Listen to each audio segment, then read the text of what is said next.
Saudara, 5 orang meninggal dalam kecelakaan bus pariwisata Harapan Jaya di perlintasan kereta api di Tulung Agung, Jawa Timur. Polisi kini telah menggelar olah TKP untuk mengetahui penyebab kecelakaan. Tim Traffic Accident Analyst Polda Jawa Timur melakukan olah TKP di lokasi kecelakaan bus wisata Harapan Jaya yang tertabrak kereta api di Tulung Agung, Jawa Timur. Polisi menyebut hasil analisa akan keluar 4 hari ke depan untuk mengetahui proses terjadinya kecelakaan. Screening ini nanti kita akan dapat bisa melihat bentuk gambaran utuh dalam bentuk video untuk terjadinya kecelakaan. Jadi kita bisa tahu titik tumburnya di sebelah mana, nanti kendaraan itu terpentalnya ke arah mana, nanti dari hasil simulasi bisa kita lihat. Prosesnya mungkin sekitar 4 harian lah ya. Hingga Minggu siang, upaya pemindahan badan bus Harapan Jaya masih dilakukan dengan menurunkan 3 alat berat. Lokasi yang sempit serta roda bus yang tidak berfungsi menyulitkan proses pemindahan. Sementara itu, 13 korban luka masih menjalani perawatan intensif di rumah sakit. Para korban selamat mengalami luka ringan hingga berat. Dari zona kuning ada 9 pasien yang masuk ke zona kuning. Untuk di zona merah ada 4 pasien yang meninggal 1 pasien.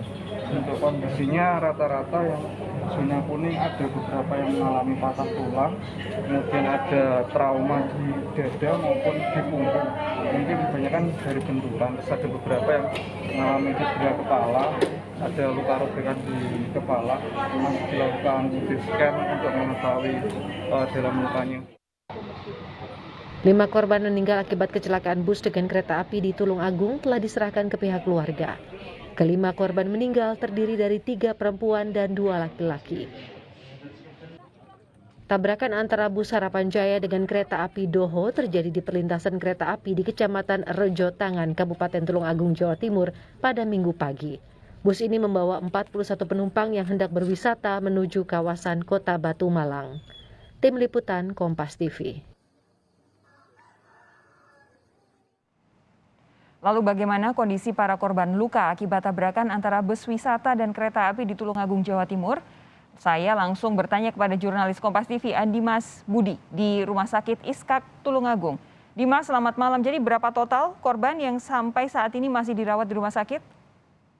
Baik, Sofi dan juga saudara, sampai malam ini masih ada 13 orang korban yang dirawat di Rumah Sakit Dr. Iskak. Awalnya mulai siang pasca kejadian ada 14 orang, namun sore tadi 1 orang yang masih berusia anak-anak boleh diperbolehkan pulang karena mengingat kondisinya sudah membaik, Sofi. Oke, nah sejauh ini para korban yang masih dirawat seperti apa perawatan yang mereka jalani? Para korban ini 13-nya mengalami luka yang cukup berbeda. Dari 13 ini, 3 diantaranya mengalami luka berat dan harus menjalani observasi serta operasi, Sofi. Sementara 10 lainnya berada di ruang perawatan dan mereka rata-rata mengalami sesak nafas, terus juga persendian yang mengalami luka lecet ataupun ada yang patah tulang. Sejauh ini mereka terus mendapatkan perawatan baik berupa oksigen, tambahan oksigen dan juga obat penghilang rasa sakit, Sofi. Sejauh ini adakah informasi soal biaya perawatan para korban ini? Siapa yang akan menanggung? Dari keterangan yang kami dapat dari pihak Rumah Sakit Dr. Iska, sejak pasca kejadian hingga malam ini, itu tim jasa Raharja Kediri telah datang ke rumah sakit ini untuk meminta data para korban. Pihak rumah sakit juga memastikan bahwasanya seluruh biaya perawatan ini akan ditanggung oleh pihak jasa Raharja, Sofi.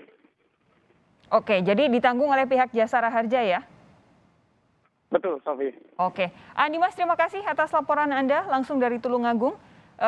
Kita jumpa lagi lain waktu, Dimas. Bagaimana kronologi kecelakaan bus tertabrak kereta api di Tulung Agung, Jawa Timur dan bagaimana penanganan pasca kecelakaan?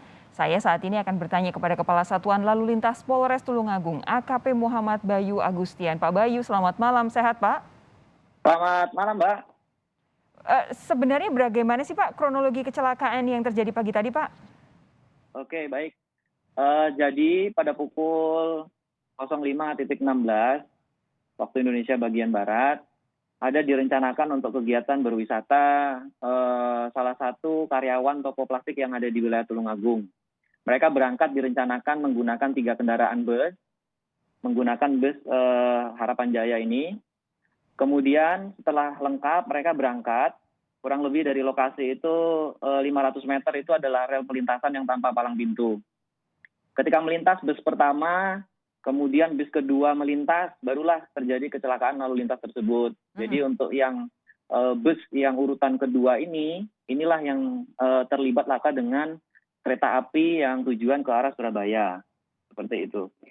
Oke, sejauh ini sampai dengan malam hari ini bagaimana penanganan pasca kecelakaan, baik kondisi perlintasan kereta api, kondisi badan bus, keretanya sendiri maupun para korban?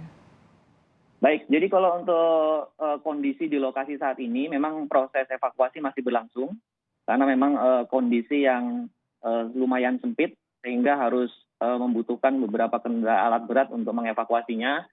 Kemudian untuk olah TKP juga tadi sudah dilaksanakan, kita dibantu oleh tim TAA dari Ditlantas Polda Jatim yang tadi sudah melaksanakan olah TKP di lokasi.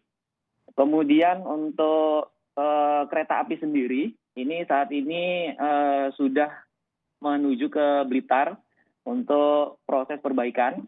Kemudian untuk korban, seperti yang sudah disampaikan tadi, dari awal jumlah korban yang luka-luka saat ini ada 16 orang. Karena tadi ada 2 orang yang awalnya dibawa pulang oleh orang tuanya, tapi ternyata ketika di rumah ternyata membutuhkan perawatan sehingga 2 orang ini diarahkan ke Rumah Sakit Dr. Iskak di Tulungagung. Oke.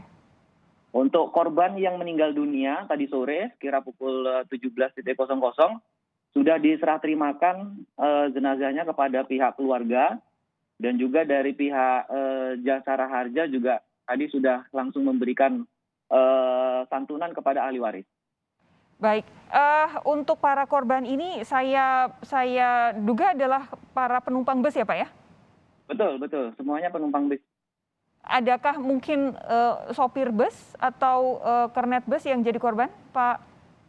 Ya, salah satunya adalah sopir dan kernet bus adalah salah satu korban yang mengalami luka-luka. Jadi mereka juga melakukan perawatan di Rumah Sakit Dr. Iskak Tulungagung. Oke, nah lalu untuk perlintasan kereta apinya sendiri, relnya apakah sudah bisa digunakan kembali untuk lalu lintas kereta? Oke, jadi dari pukul kurang lebih 07.00 waktu Indonesia Barat tadi pagi, kendaraan sudah berhasil dipinggirkan, kemudian lalu lintas kereta api sudah berjalan normal dari tadi pagi. Baik, begini Pak Bayu, sebenarnya kalau di Tulungagung sendiri ada berapa perlintasan kereta api yang tidak punya palang pintu sih Pak? Untuk di Tulungagung memang jumlahnya cukup banyak, bisa lebih dari 20 perlintasan yang tanpa palang pintu. Jadi memang sebenarnya setiap perlintasan kereta api tanpa palang pintu ini ada memang penjaga yang secara swadaya oleh masyarakat itu melaksanakan kegiatan. Namun memang mereka biasanya itu berada di lokasi sekitar pukul 7 pagi. Nah, sedangkan kejadian tadi pagi adalah sekitar pukul 05.16 WIB. Sehingga memang petugas yang menjaga itu memang belum hadir di lokasi. Oke, tapi begini, kondisinya kan memang saat perlintasan kereta tanpa palang pintu itu kan memang berbahaya ya. Kita juga tidak bisa memungkiri bahwa memang ada keterbatasan personel mungkin atau sumber daya yang dimiliki oleh PT Kereta Api begitu. Tapi kalau untuk kejadian hari ini seharusnya jadi pelajaran yang luar biasa karena memang perlintasan tanpa palang pintu itu berbahaya. Apa yang bisa dilakukan mungkin dari kepolisian bekerja sama dengan berbagai stakeholder begitu untuk mengantisipasi hal yang seperti ini kejadian di masa depan, Pak Bayu? Oke, baik. Jadi memang untuk kejadian yang hari ini terjadi di wilayah Tulungagung, ini menjadi pelajaran yang sangat berharga. Nah, tentunya ke depan, kita juga akan berkoordinasi, baik itu dengan PT KAI sendiri dan juga Dinas Perhubungan Kabupaten Tulungagung, untuk nanti kita bahas seperti apa sih tindak lanjut ke depan berkaitan dengan perlintasan kereta api yang tanpa palang pintu ini. Sehingga ke depan tentunya kita jangan sampai terjadi kembali hal-hal yang serupa. Baik, Pak Bayu, terima kasih atas waktu Anda bergabung di Sapa Indonesia malam hari ini. Kita ketemu lagi lain waktu ya Pak ya. Ya, terima kasih. Selamat malam.